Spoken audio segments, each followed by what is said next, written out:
In this video, we're going to be taking the knowledge that we learned in the past video about PEMDAS and formulas and applying it to a real-life application. So you can see here in front of you this spreadsheet has a list of products and their codes, the cost of the products, as well as what the markup rate is, because we know we never pay, the retail price is never what they paid for. There's always a markup to it. So what we need to calculate is what the retail price is. In addition, they sometimes offer a percentage off, and so the percentage off is what, basically what you're getting off. 25% off the retail price would be the sale price, okay? And then we're going to need to calculate the profit amount, which is the amount of money that the Flying Farm and Ranch is making on this product and what their profit margin is. So that's what these formulas are going to be calculating. So I always encourage you to make sure that you really look at the spreadsheet and understand the purpose of what you're doing. Don't just be a dog doing tricks. In other words, don't just be somebody who is just typing in the formulas they're telling you to type in. You want to make sure you're understanding the why you're doing something. And take that extra time, because it's going to help you so much when you get to a real life application, or even when you get to the final project later in the semester. Because there will be times now that I'll give you the formulas in the hopes that you're learning those formulas. You want to invest the time now, so that way when you get to the final project, you're not struggling with how to build those formulas on your own. Okay, so let's start here with the retail price. So for our retail price, what we're going to be taking is our cost, right, times our markup rate. Basically, if we did just the cost times the markup rate, let's look at that. So that would be the cost times the markup rate, right? So equals C5 times D5. That would give us $20. That $20.09 is not the retail price. It is the markup, right? What we really need is the cost plus the markup. So here's how you build that formula. Always we start with equal, right? And then we click on C5 times. Now we need to do parentheses because we've learned about PEMDAS that we're going to want it to do the addition first. So it's going to be 1 plus D5. Okay, and some of you might be saying, well, how does that math work, right? So I'll draw it out for you in a second, but basically it's taking C5, 55, times 1, that's 55, plus C5 times D5, which we already determined was about, I think we just said it was like $20. And so then it will add those two numbers together, right? So we're going to hit enter here, and you get the 75.9. So let me draw that out for you. So basically what we did was we took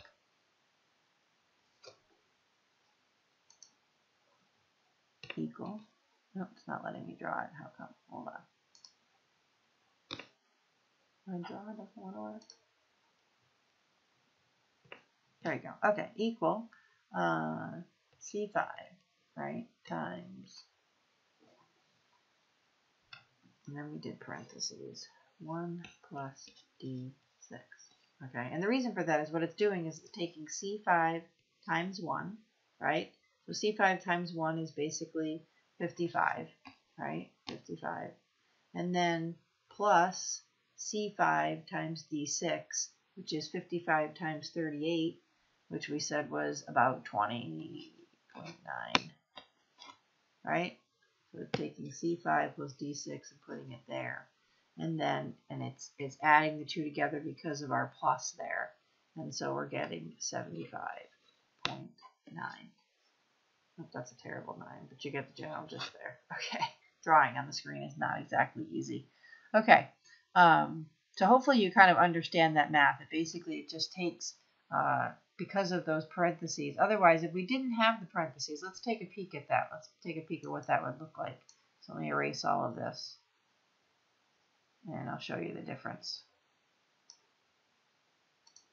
Okay, so if I went back to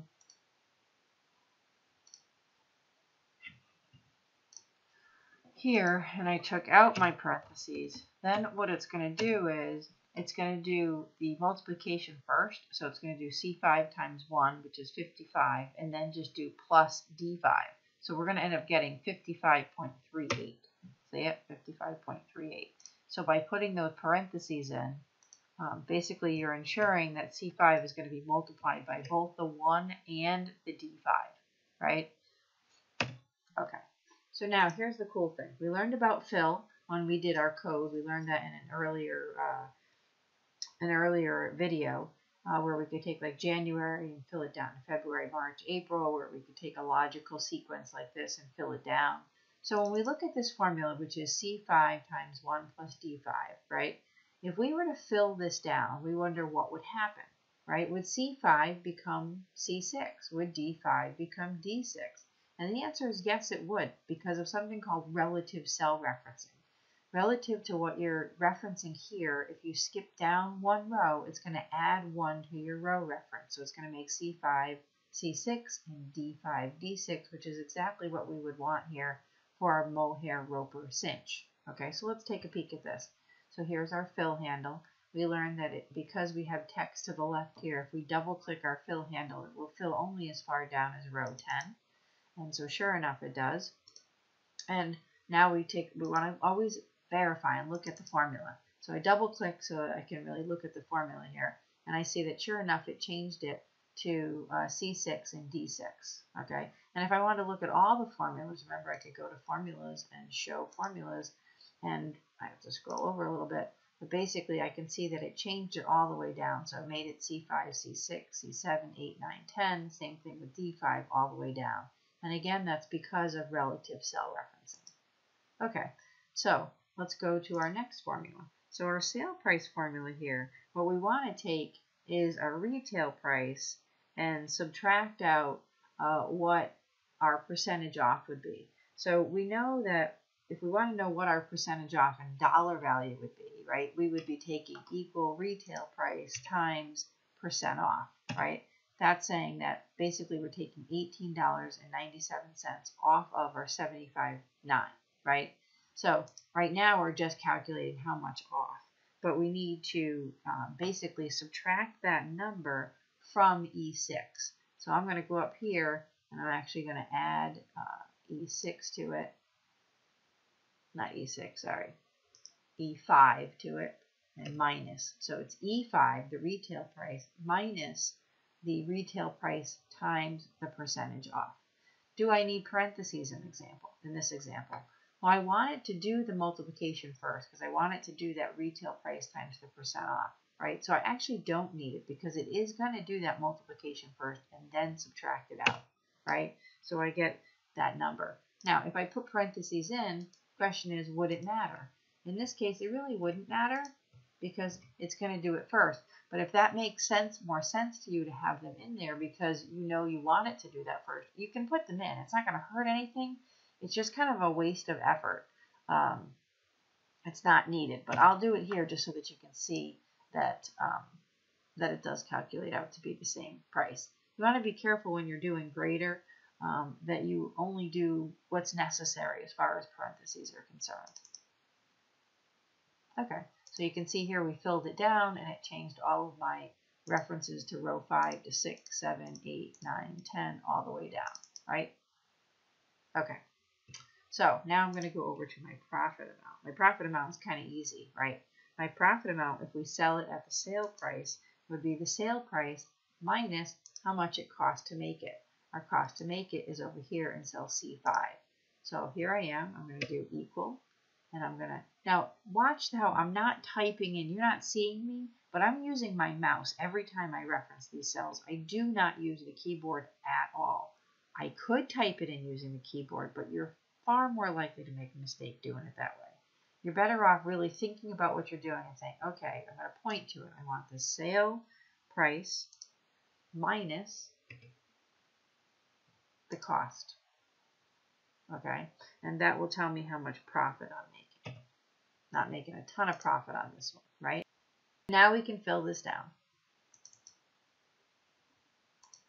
All right, so the last thing, and again, we're not, notice our percent off here, right? None of this is formatted. These should really be percentages. We're going to learn about that in the next video. These should be currency values, right? We're going to do that in a future video coming up soon. All right, so our profit margin here is actually going to be our sale price minus our cost divided by our sale price. Okay, that's how you calculate your profit margin. So we're going to do equal, and we want it to do the subtraction first. So we're going to do the sale price minus the cost. Basically, that is, some of you might be saying, well, isn't that the profit amount? And it is the profit amount, so we could use the profit amount as well. But I'm trying to show you the whole purpose of part of why I'm doing this is to show you PEMDAS. So I want to show you that we need to put that subtraction in parentheses so that it does that first before it does the division. Okay, and then we're going to divide by that sale price, and that's going to give us our profit margin. Okay, so our profit margin here, if we were to do this in percentage, is basically 3%. If I were to format this as a percent, it would be 3.3%. Profit margin here, 28%. You can see we have higher profit margin, so this has the highest profit margin. Okay, so and again, we just filled these down so that we can see how it changed the row reference. All right, so hopefully you feel a little bit better about formulas and how to build formulas and how to use AutoFill to sort of help you out so you don't have to do it for each row.